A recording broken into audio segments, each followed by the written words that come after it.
ابھی بریلی شریف کے سفر میں حاضر تھا تو آپ کے پاس ایک میری تجربے کی بات عرض کروں۔ نوجوان یہ سوچتے ہیں کہ ہم کیا کر سکتے ہیں کیا نہیں کر سکتے ہیں۔ 32 سال کے ایک نوجوان کے بارے میں آپ کے سامنے بتاتا ہوں، صرف عمر 32 سال، بریلی شریف میں حاضر تھا۔ وہاں مجھے جس نوجوان کے متعلق آپ سب کے سامنے ذکر کرنا ہے، پہلے توجہ سے سن لیں۔ ایک ایسا نوجوان ہے جس کو بھارت گورو رتن سے نوازا گیا ہے 2023، صرف 32 سال کی عمر میں۔ اس وجہ سے مستقل وہ مریضوں کے لیے خدمت کر رہا ہے، مستقل طور پر بیواؤں اور یتیموں کے لیے کام کر رہا ہے جو اس کی استطاعت بن پڑے۔ اور اتنا ہی نہیں، جب جس مریض کو جہاں جیسے ضرورت پڑتی ہے ان ہاسپٹلز میں پہنچانا، لے جانا، یہ سارے کام اپنے طریقے سے کر رہے ہیں۔ آپ کو میں ایک بات بتاؤں، ابھی بریلی شریف میں جو جلوس عید میلاد النبی صلی اللہ علیہ وسلم آنے والا ہے، اس سلسلے میں جانتے ہو ان نوجوانوں میں سے ایک نوجوان کی بات میں آپ کو کہہ رہا ہوں، ٹائمز آف انڈیا میں خبر بھی چھپی ہوئی ہے۔ کیا کوشش کی کہ 12 ربیع الاول شریف کو پورے شہر میں کہیں کوئی شراب نہیں بکنی چاہیے اور نہ ہی کوئی شراب میں مست ہو کر کے ناچ سکے۔ یہ ہوتے ہیں کام نوجوانوں کے۔ اب میں اس راز سے پردہ ہٹاتا ہوں، وہ نوجوان کوئی عام آدمی نہیں ہے، ہو سکتا ہے بہت سارے لوگ ناواقف ہوں کہ اس طرح کے کام کرنے والوں کو امت میں پیش کرنا بہت ضروری ہے، اس لیے میں آپ کے سامنے کھل کر کے بتا رہا ہوں۔ وہ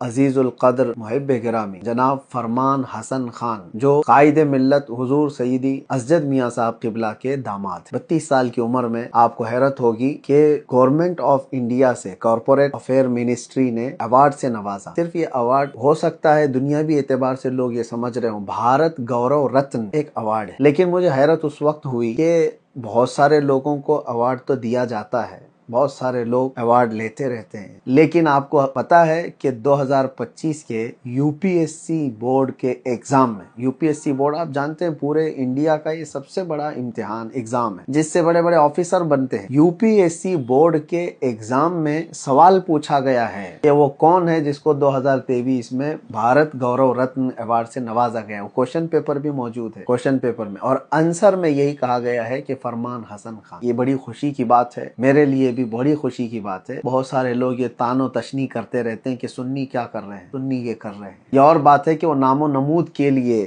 باہر نہیں آتے یا پھر اپنا پرچار نہیں کرتے، لیکن میں سمجھتا ہوں کہ ان نوجوانوں کا امت میں ایک مثالی کردار پیش ہونا بہت ضروری ہے۔